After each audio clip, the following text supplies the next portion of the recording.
people are going through. You know, I just can't even comprehend what they're going through. It's scary. Anyway, we got to go for break. We'll be back in about 3 minutes. You're listening to me, Gary, on Night Dreams Talk Radio, and James Grishbaum. We'll be back after this.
You can advertise your business on Night Dreams Talk Radio, and you will be heard worldwide. Why not contact us at nightdreamstalkradio@gmail.com. Good evening, or morning, depending on your time zone. From the Pacific to the Atlantic to you worldwide. Get yourself a cup of Java and find a comfy, easy chair. And get ready for Gary and his guest on Night Dreams Talk Radio After Dark. And now, here's Gary. Oh, boy, yeah. I feel like I'm Johnny Carson every time I play that one. I don't know. James, you still there? Yes, I'm still here. I feel like I should say, here's Gary. Yeah, well, here I am. And, I'm waiting right now for Sam to call, and maybe we can get some reports of anything new and, cryptics with him before we bring on, Paul Roberts here later tonight. Where he lives, he has like Bigfoot, little people, and who knows what else is running around in those woods of around Mount Rainier. Yeah, that's the thing. There's all kind of cryptids that we don't even know of all shapes and sizes out there, really. Yeah, one of these days, Sam's going to go out there, and they're just going to pull him and suck him into a vortex. Yeah, he's going to be like Gulliver's Travels. He's going to be tied down. These little people's going to be poking him. Hey, what's up, Sam? Oh, not much. Just, it's kind of funny you said that. Went over the other side of Mount Rainier and caught a few little people just running around on the rocks. So I kind of do feel like Gulliver's Travels. Well, you better watch it. One of these days, they're going to grab you. Well, hang on a second. I'm hearing things in my background for some reason. Where's that noise coming from? You hearing anything else? Yeah, I hear a slight echo. Sometimes when did you call in by Skype? Yeah, I did. Now, sometimes Skype isn't the very best connection, and you get that kind of echoey effect. Something like that. Yeah. Yeah, I'm getting the delay. I don't know where that's coming from. Well, anyway, if it's annoying, I'll try to call back in. Yeah, I would call back. You want me to call back? Yeah. Let me try it again. All right. Okay. Now, the other thing, he could have his mic gain or headphones up too loud, and it's, feeding back.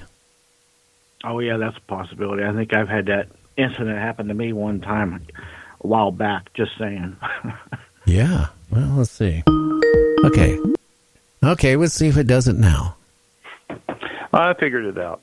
Okay. You got a bunch of mixers around, and I got another computer listening to the pulling the program at the same time with the time delay, and I had a headphones that was sitting there that was still getting some audio to it, so I had to turn it down. So I should be fine now. So you were on some part around Mount Rainier, and you saw these little people. What were they? How tall were they? What were they dressed like, and what were they doing? Well, the part that's kind of disturbing, I don't know if it's disturbing, but, instead of milling about, they're all staring at you, and you taking the picture.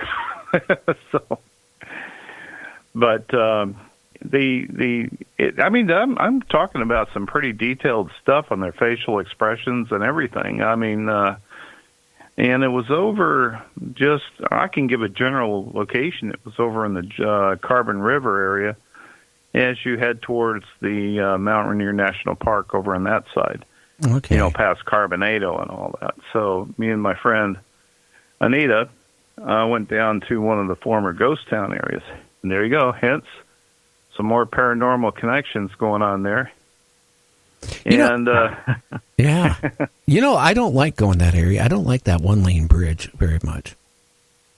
Oh, well, we got past that. You mean the Fairfax Bridge. I know that's a little creepy. It's some people don't understand the concept of first come, first serve, and then, you'll have 2 or 3 cars trying to go across the bridge. Nah, it's not how it's supposed to work. Well, isn't that the same bridge? It's the same bridge, wasn't that, where a girl was walking on the rail and was dared to, and then her friend pushed her off? I think that was about a year or so ago, 2 years ago. Really? She didn't make it, did she? How big a drop is that? Yeah, it's too much, like 200 plus. Yeah, I'd say probably about a good 400 or 500 foot drop, and it's scary when you even go on that bridge and look down. No, I don't dare do that. You can walk along the side of that bridge, and I've done that on a very thin trail that says you don't want to look down. You do not want to look down. But where we went was down past there, and there was another bridge that went across, but it was a lower bridge where we could pull off to the side. And we were feeling all sorts of crazy vibes and stuff like that because the cedars are really big, and near the river, they're all hollowed out underneath as if, you as a human could crawl underneath the roots. It had those kind of cavities that were just prime areas for the Sasquatch, for instance, to actually crawl in and hide. Interesting. So I had the feeling looking around, I could actually, I gotten good enough where I can visualize and see. So there was some of the Sasquatch. I mean, not an overabundance of them, but there were about 2 or 3 of them that I could make out and that were sitting up in the tree.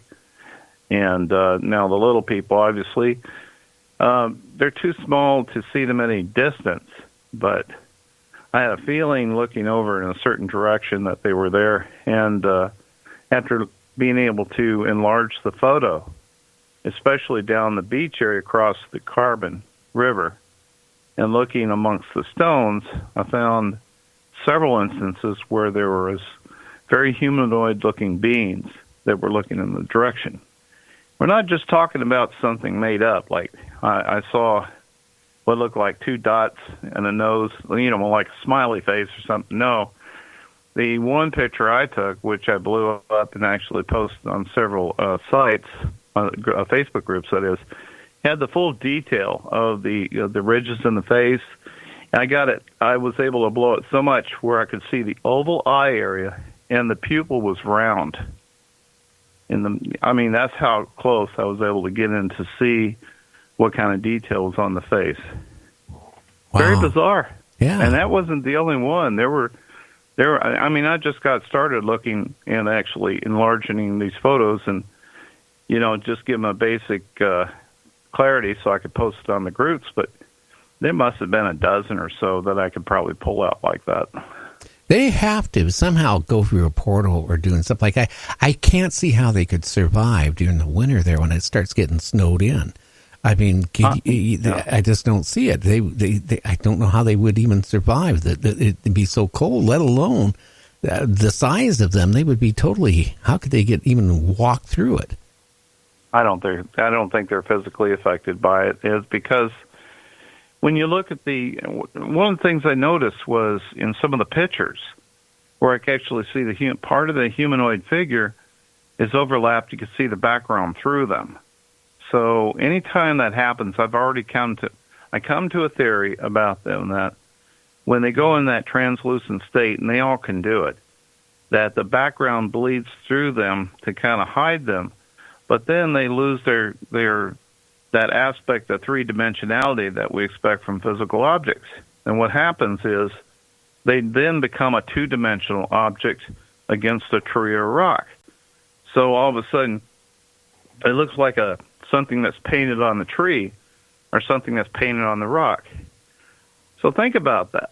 If that's the case, if they could just stand in front of a tree and blend out, I did an experiment with myself. I actually took a picture of myself, made myself translucent through some editing software, placed myself talking in front of a tree.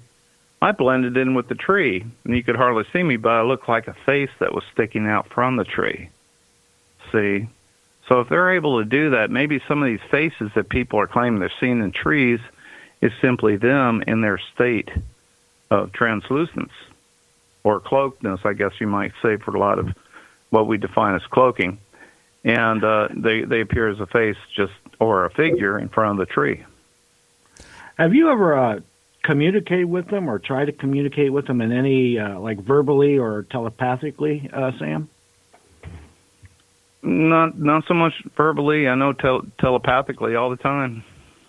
That's how I get these indications of where I need to look and where I need to go all the time, and I'm finding things left and right.